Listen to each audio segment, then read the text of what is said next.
I've always been the kind of woman who had a plan, not in the obsessive color-coded planner kind of way, but more like, I always knew what I wanted out of life.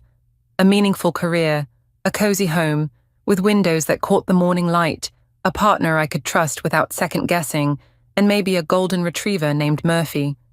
Simple dreams, really.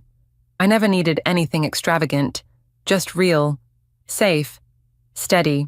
At 28, I felt like I was finally stepping into the life I'd quietly built in my mind since college. I had a job I loved, UX design for a mid-sized tech startup in Boston. The team was small, tight-knit, and passionate. We worked out of a converted brownstone with exposed brick walls and too many succulents on the windowsills. I loved the buzz of it, all the whiteboard sketches, the click of keys, the little victories when a design actually made someone's life a little easier. And then there was Michael. He wasn't my type, if I'm being honest. Not at first. I met him at a friend's engagement party almost 4 years ago. He was wearing a ridiculous floral shirt and had this big, shameless laugh that seemed to echo through the room like it owned the place. He was all confidence and easy charm, the kind of man who made you feel seen even in a crowd. I remember thinking, God, he must be exhausting to date. But then he found me at the snack table holding a mini quiche and trying to remember how I knew the bride. He introduced himself. We talked about travel food and how we both secretly hated group games at parties. He made me laugh until I cried. And by the end of the night, I was giving him my number with a stupid grin on my face. What followed was fast. Dinners turned into weekends. Weekends turned into moving in together. Within a year, we were living in a 2-bedroom apartment in Back Bay, decorated with second-hand furniture and art prints we picked out on rainy Sundays. He'd cook on Fridays, I'd do brunch on Sundays. We had our routines, our inside jokes, our favorite diner booth. I thought we were solid. Michael was ambitious, always had 10 tabs open in his brain, always talking about what's next. He worked in project management for a marketing firm downtown, wore button-downs even on casual Fridays, liked whiskey, hated tomatoes. He had a group of friends from college, Ryan, Marco, and Beth, who practically lived at our place on game nights. I got used to the noise, the constant stream of sarcasm, the way they called him Captain Chaos, with both love and exasperation. He proposed on a chilly evening in late October after a walk through the public garden where the leaves had turned the kind of gold that makes your chest hurt. He got down on one knee right there by the bridge and said, "I can't imagine doing this life thing without you." I said yes. Of course I did. We set the date, June 10th. The venue was a charming vineyard just outside the city. I said I wanted something simple and meaningful, and Michael agreed, though I could tell he secretly loved the idea of everyone being dressed up and celebrating us. He liked the spotlight more than I did. Everything was in motion. Dress fittings, seating charts, playlists, tastings. My mother called every other day with questions about centerpieces. His mum sent Pinterest boards. I was stressed, yes, but also happy. Or I thought I was. Because underneath all of that, underneath the pretty plans and the picture-perfect Instagram posts, there was a small voice in me I'd started to ignore. The one that noticed the way Michael had changed lately. The one that sometimes felt like I was loving him more than he was loving me back. But I pushed that voice down. I told myself it was wedding stress, or maybe the pressure of adulthood piling on all at once.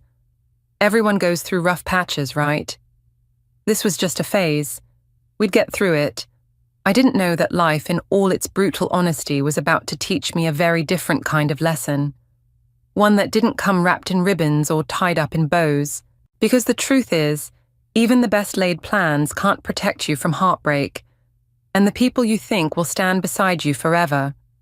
Sometimes they're the ones who hurt you the most. But that part of the story comes later. For now, I was still the girl who believed in love. Still the girl planning a wedding. Still the girl who thought she'd already found her forever. I just didn't know forever had an expiration date. It was the Saturday before our final wedding venue walkthrough. I remember waking up early sunlight bleeding through the blinds and reaching over to Michael's side of the bed. Empty. His pillow was cold. He had a habit of waking before me on weekends. He liked to go on runs along the river, said it cleared his head. But this time, he hadn't mentioned anything about a run the night before. I checked my phone. No text, no note, nothing. I shrugged it off, padded into the kitchen and made coffee. Halfway through my first sip, my phone buzzed with a text. Michael. Can't make brunch with your parents today. Work crisis. Sorry, babe. Rain check. I stared at the screen, confused. Brunch with my parents had been scheduled for 2 weeks. My mom had confirmed just yesterday. Michael had even joked about how he was going to charm her into picking a fancier champagne for the reception. And now, this I typed back. What kind of crisis want me to bring you something later? He replied after 10 minutes. Just client drama. I'll grab something on the way back. Don't worry about it. But I did worry. Something about the message felt distant, dismissive. I knew how he texted when he was genuinely stressed, and this wasn't it. There were no exclamation marks, no love you, no smiley face emojis he always used when softening bad news. I brushed it off, told myself I was overthinking. My mum noticed my quietness over omelettes and mimosas and asked if everything was okay. I smiled and said it was just work stress. Technically, that wasn't a lie. That afternoon, I stopped by a little boutique near Newbury Street to look for last-minute decor accents. As I paid for a set of ivory candle holders, my phone buzzed again. It was a message from Ava, my best friend. Ava, is Michael at a bar right now? I blinked. Why? She replied almost instantly. Check Marco's story, like right now. I opened Instagram. It was a video clip no more than 6 seconds, but long enough. Marco had tagged Michael and a few others at a rooftop bar downtown. They were laughing, beers in hand, clearly not at any client crisis. In the background, a woman in a red dress leaned into Michael as he whispered something into her ear. Her hand briefly touched his shoulder. Intimate. Familiar. My stomach dropped. I watched the clip again and again, every time the same twist of nausea coiled tighter inside me. Maybe it was innocent. Maybe it was just the angle. Maybe. But that voice inside me, the one I'd ignored for months, whispered louder. That's not a work crisis. That's not a man fighting for us. I didn't respond to Ava. I didn't call Michael. I just stared at the screen for a long time, heart-racing hands shaking slightly. My mind tried to rationalize, but my body knew. That night he came home around 10, said nothing about the rooftop bar, just kissed my cheek casually, tossed his jacket over the back of a chair, and asked what I wanted for dinner. I watched him silently, studied the way he avoided my eyes, how he kept his phone face down on the counter, how he smelled faintly of gin and someone else's perfume floral, not mine. And I lied. I told him I'd already eaten, that I was just tired, that we'd talk tomorrow. But in that moment, the first real crack had formed. Not in the wedding plans, not in the flower arrangements or seating charts, in us, in the version of love I thought we were building. And once a crack forms, no matter how tiny, it has a way of spreading. In the days that followed, I told myself to let it go. Maybe he needed space. Maybe it was a harmless moment. Maybe I was being paranoid, just another bride spiraling under the pressure of wedding planning. That's what I repeated like a mantra every time that rooftop clip replayed in my head, over and over until doubt started to sound like reason. But then the patterns started to show. Tiny, quiet shifts that didn't scream betrayal but whispered it. He started working late more often.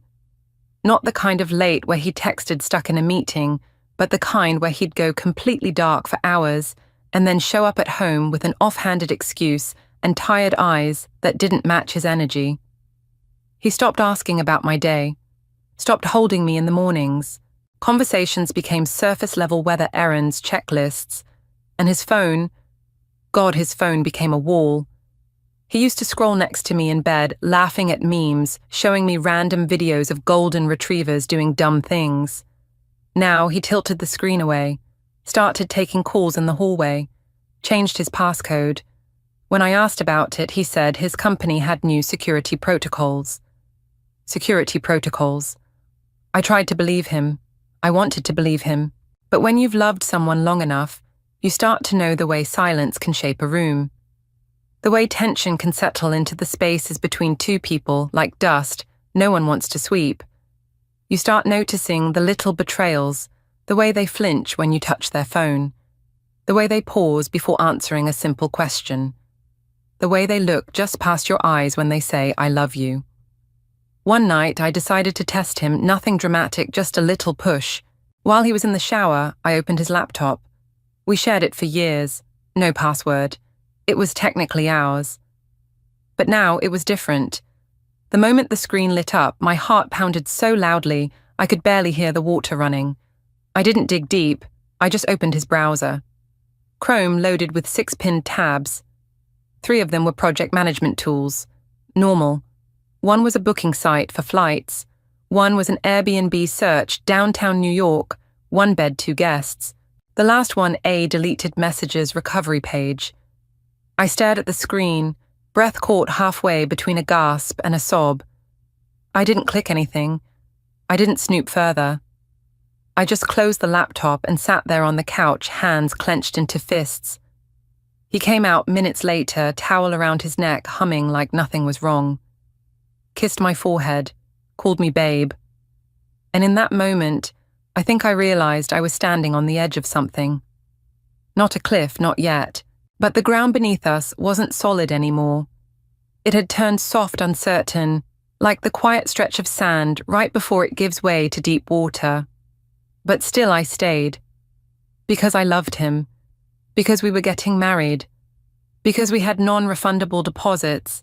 Because we had a guest list. Because his mother had already ordered custom napkins with our initials. Because it was easier to hope than to hurt. But mostly, because I wasn't ready to admit the truth. That maybe I wasn't imagining it. That maybe the man.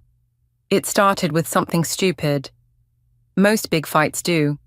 He left his wet towel on the bed again, a tiny thing really.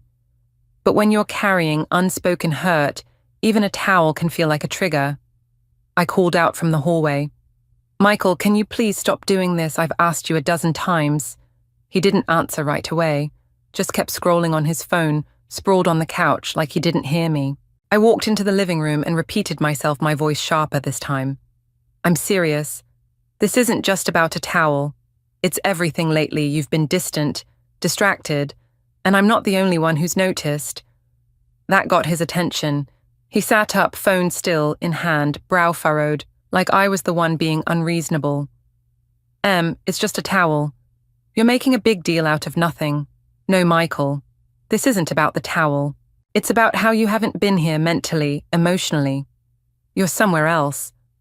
He rolled his eyes. "God, is this what we're doing now? Psychoanalyzing my laundry habits."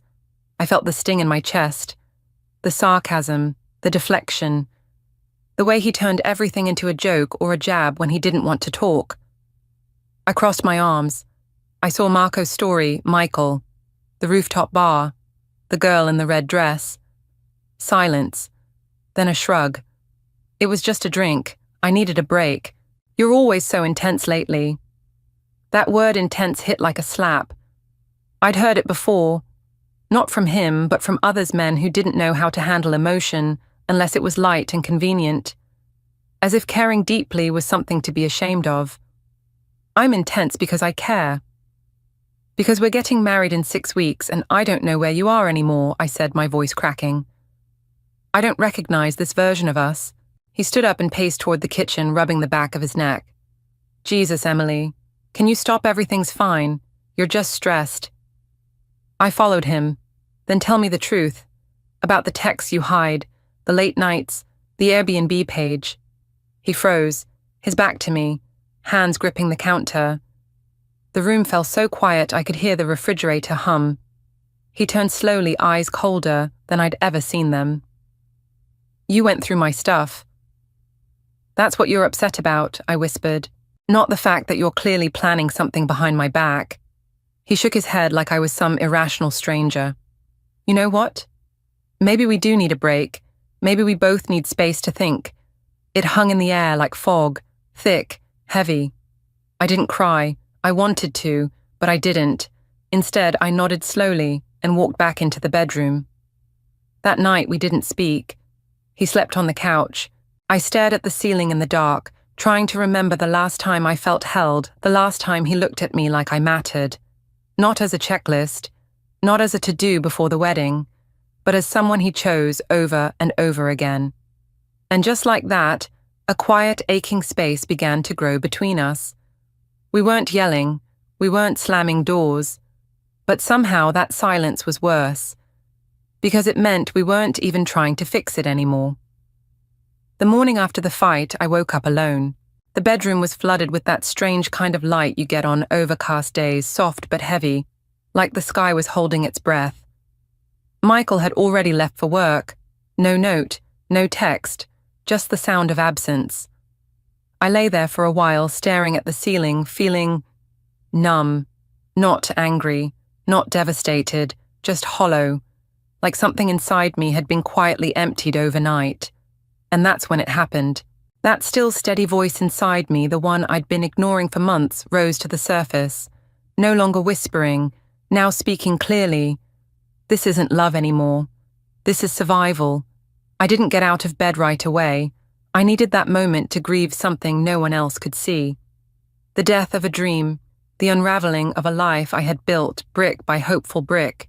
All those little plans, our matching mugs, the wedding vows I had half-written, the playlist we'd made for the first dance. They didn't just vanish, but they stopped feeling sacred. They felt like props in a play I no longer believed in. That afternoon, I sat at a cafe near the river with my journal, the leather-bound one I only used for big moments. I opened to a fresh page and for the first time wrote something I hadn't allowed myself to write before. I think he's cheating on me. It felt like a betrayal just putting it in ink. Like I was giving shape to a truth I didn't want to name. But the second I wrote it, something shifted in me. I didn't cry. I didn't panic. I felt calm.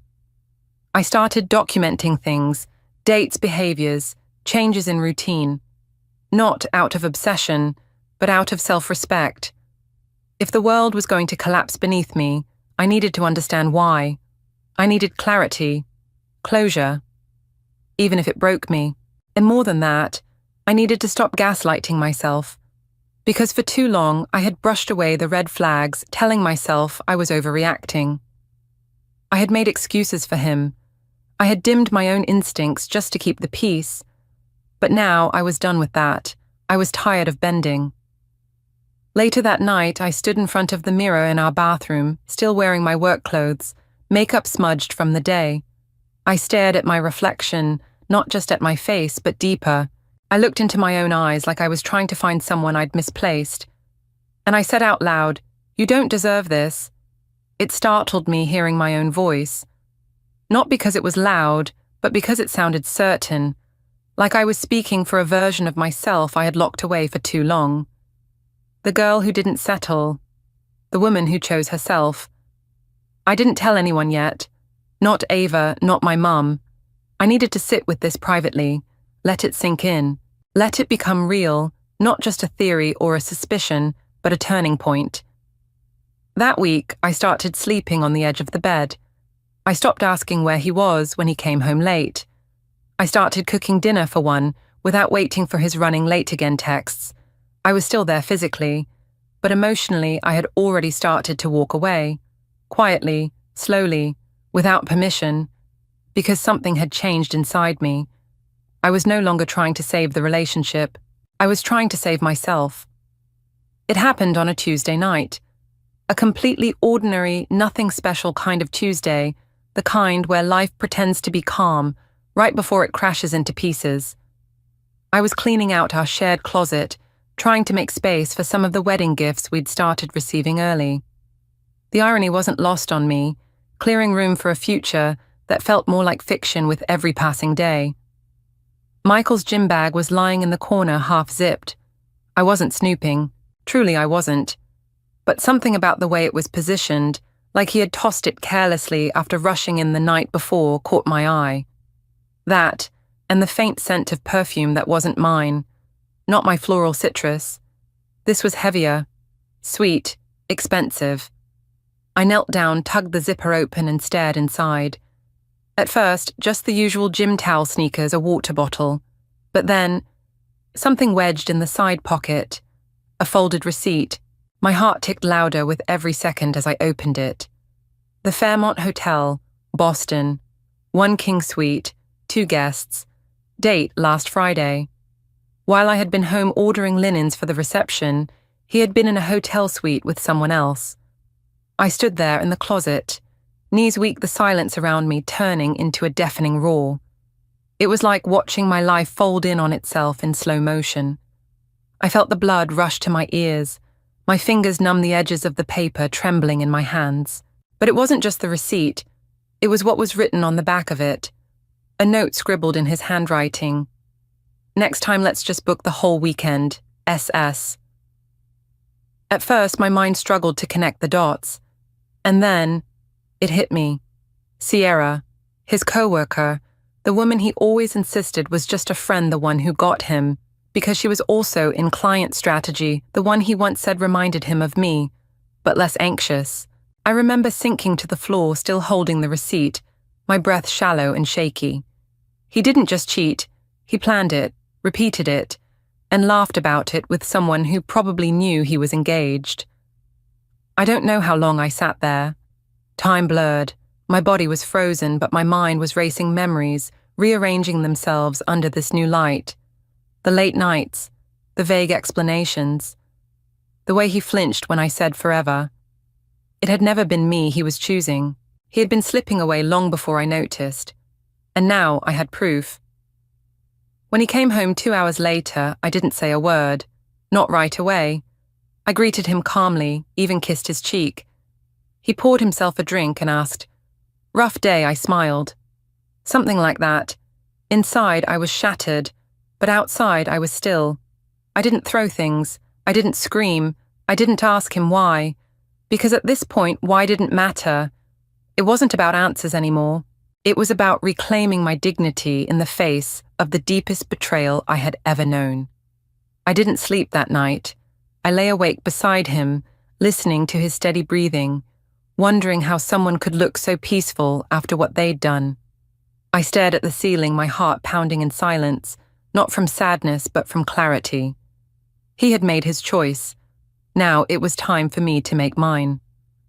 But I wasn't going to scream. I wasn't going to beg or make a scene or throw the ring across the room like in some dramatic movie. No, that wasn't me. And more importantly, that wasn't how I wanted to leave the story. I would not let him turn this into a moment where he could paint me as the unstable one. So I began preparing in quiet, deliberate steps. First, I took photos of the receipt, both sides. I uploaded them to a private folder in the cloud. Then, I screenshotted every message thread we had in the past month. I didn't know what I'd need, but I knew better than to leave empty-handed. I started watching him differently, observing how he smirked at texts when he thought I wasn't looking, how he angled his laptop screen away from me, how he became overly affectionate after his late nights like guilt needed a disguise. Every lie was a thread, and I was done pretending not to see the web. I quietly called off my final dress fitting, told the boutique my grandmother had fallen ill. I cancelled the cake tasting. I told my mother we needed to postpone the seating chart review. She was annoyed, but I didn't care. Instead, I met with a lawyer. I explained that we weren't married yet, but had signed a lease, shared finances, and had non-refundable wedding contracts under both our names. She listened carefully, then walked me through my options. I left that office feeling like, for the first time in weeks, I was taking back a little piece of my power.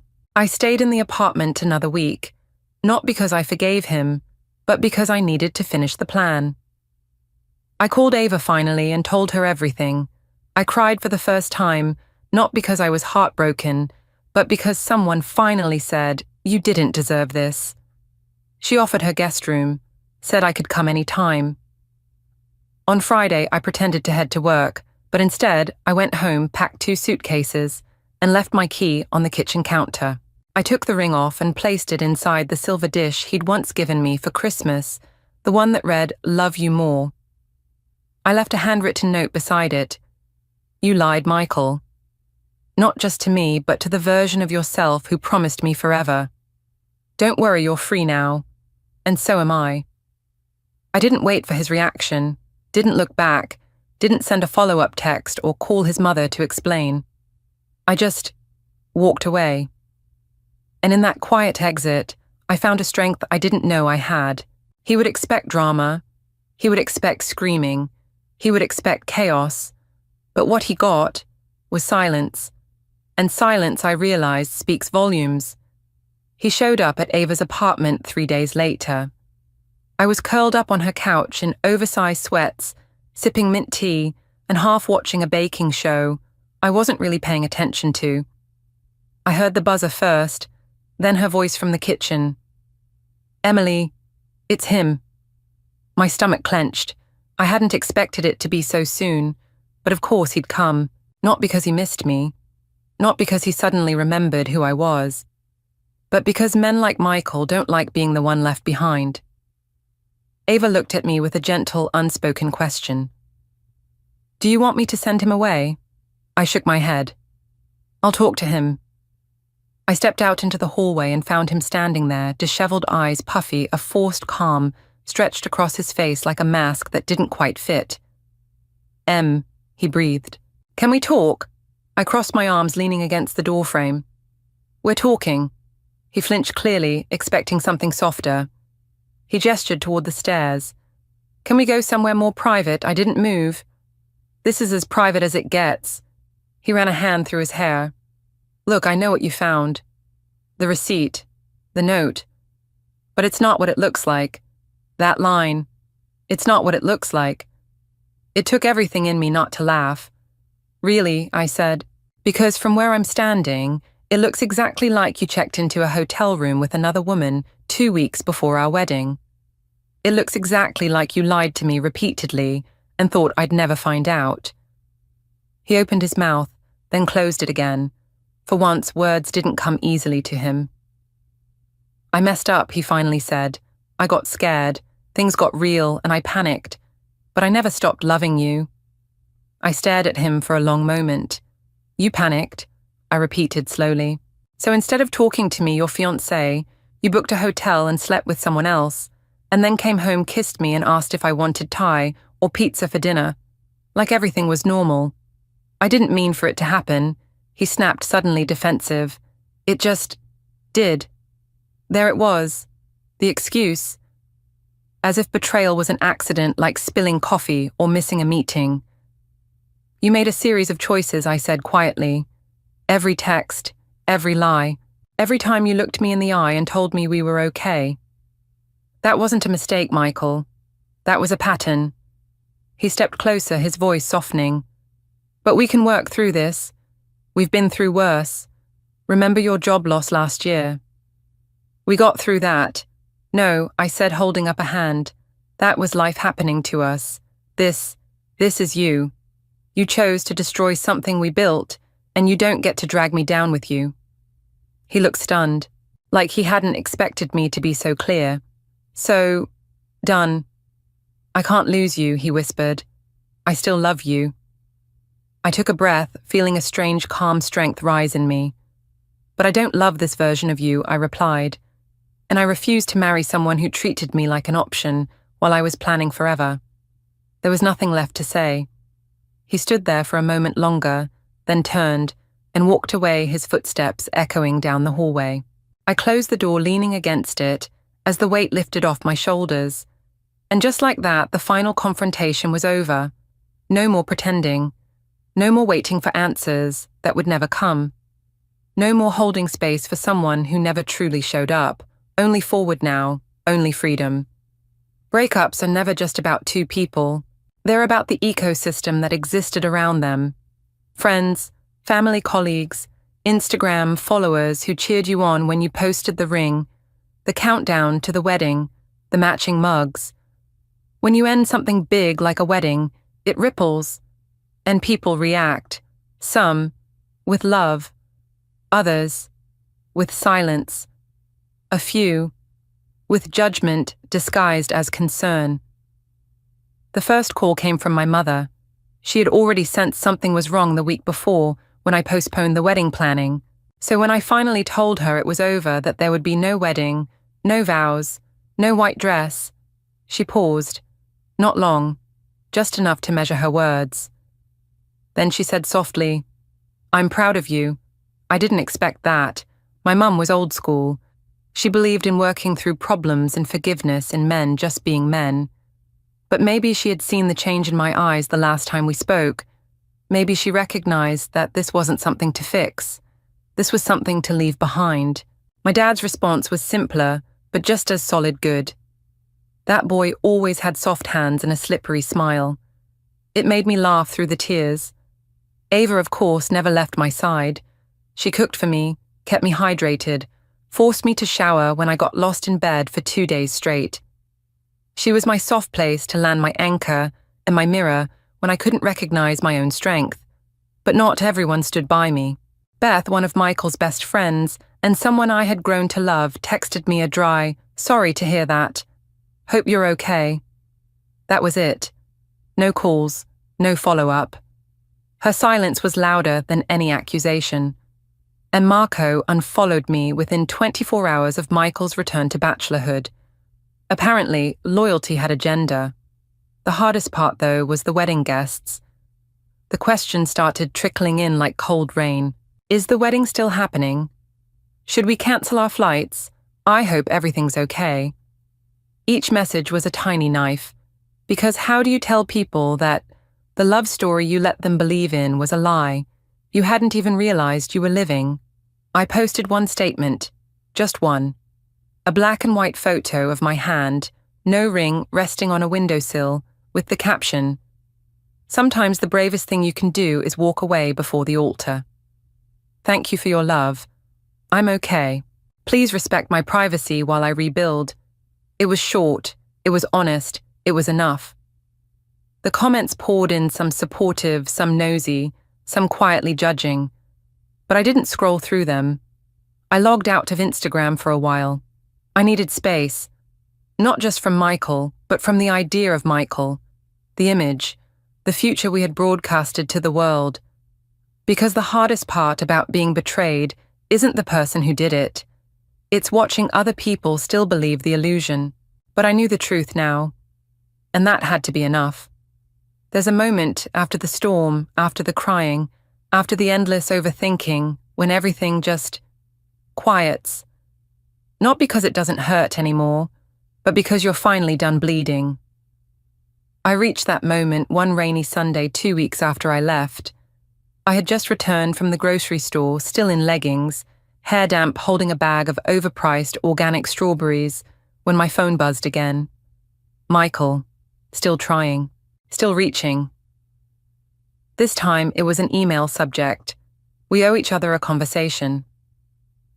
"Emily, I think we're both still processing. Can we please meet just once as adults? I need closure.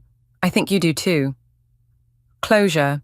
It's funny how the person who breaks everything always thinks they're entitled to closure. Like betrayal wasn't already a full stop.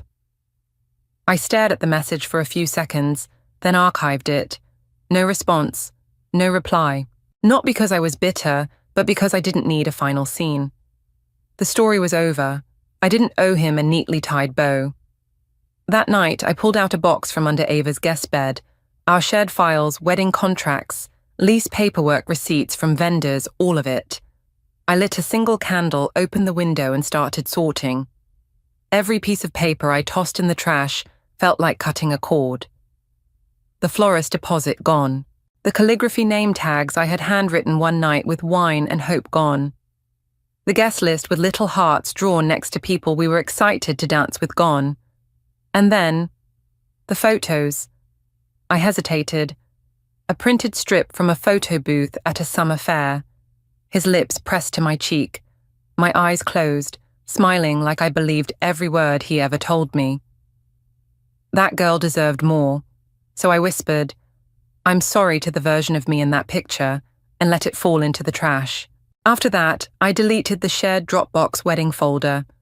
I removed him from our Spotify account. I unsubscribed from every wedding vendor's email list and took my name off the registry.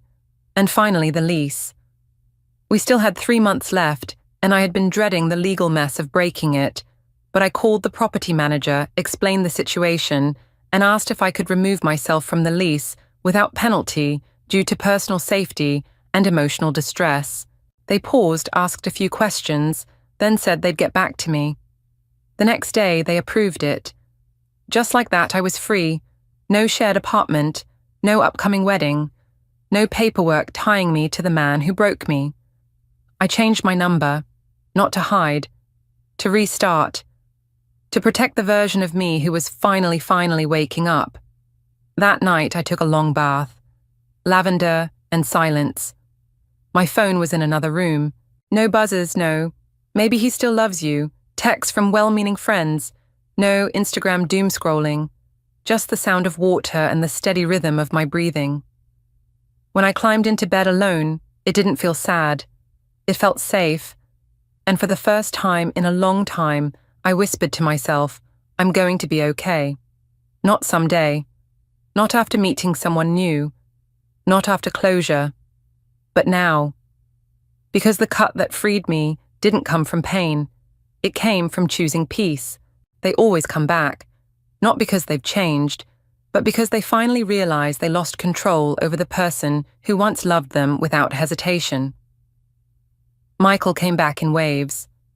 The first was the email I ignored. The second was a voicemail left late at night, his voice thick, maybe from whiskey, maybe from guilt. I messed up. I know I did. You were everything. I was just stupid. Call me back, please. I didn't. I listened, once deleted it, then blocked his number for good. But the real return came a week later when I saw him. It was unplanned. A random Thursday evening at a quiet wine bar Ava and I loved. We were sitting by the window laughing about something completely unrelated to him, finally laughing again when I heard his voice. Behind me, too familiar, too loud. I turned, and there he was, Michael. He froze when he saw me, like he hadn't expected I'd actually be out in the world again alive, glowing a little, not broken, and weeping on a couch somewhere. He walked over slowly, cautiously, like someone approaching a wounded animal. Emily, he said, voice low, trying to sound careful. I took a sip of my wine, didn't smile, didn't flinch. Michael. He shifted on his feet. Can we talk? Just for a second, Ava shot me a glance that said, say the word and I'll drag him out myself. But I nodded. Fine. 1 minute. We stepped outside into the cool air. He looked thinner somehow, more tired. But not remorseful. Just uncomfortable. He started talking fast like he had rehearsed this in the mirror. I've been thinking about you. About us. I know I hurt you and I hate myself for it. I made a huge mistake and I thought we were stronger than this. I thought maybe we could rebuild. There it was, the illusion of regret, the performance of sorrow without the accountability, the kind of apology that centers him, not me, the kind that isn't about healing but about rewinding time. I let him finish. Then I asked quietly, do you regret what you did or do you just regret losing your safety net? He blinked. What? I stepped closer, not angry, just certain. You don't miss me. You miss the version of yourself that I made possible. The man who looked good because I stood beside him. The life you got to have because I built it. He opened his mouth, but I kept going. You didn't just betray me, Michael. You erased me. You lied to my face while planning a future with someone else. And now you want to rebuild with what? The ashes. For the first time, he looked ashamed, but shame wasn't enough. I don't hate you, I said softly, but I don't love you anymore, and I don't trust a single word that comes out of your mouth. He stared at me like he didn't recognize me, like the woman standing in front of him wasn't the same girl he once called his. And that's because I wasn't. I hope you figure yourself out, I said. But it won't be with me. I turned and walked back inside. Ava was waiting with another glass of wine and a look of pride I'll never forget. He's gone, she asked. He's gone, I replied. And this time, it was real, because regret without change is just manipulation, and I wasn't falling for it again. It's strange how the truth has a way of surfacing slowly at first, like cracks in ice, then all at once, in a rush that's impossible to ignore. After I walked away from Michael, I didn't expect much more to unravel. I thought I had already seen the worst, the betrayal, the lies, the hotel receipt. But apparently, I had only peeled back the first layer. The rest came tumbling out in the weeks that followed. It started with Sierra. She messaged me. Yes, she messaged me. I was sipping coffee on a quiet morning, reading through emails for work, when her name popped up in my Instagram requests, Sierra T. My stomach tightened. My first instinct was to ignore it. I didn't want drama. I didn't want some long-winded apology or twisted explanation. But curiosity won. I opened it. Emily, I didn't know, I swear. I thought you two had broken up months ago. He told me you were toxic controlling and that the wedding was cancelled. I stared at the screen in disbelief. Controlling I, the one who bent backwards to accommodate him. I, the one who made excuses for his distance. I, the one who stayed silent just to keep peace. I blinked away the burn in my eyes and kept reading. I found out the truth from one of his co-workers. She showed me pictures of you two still planning the wedding. I felt sick. I left him that same night.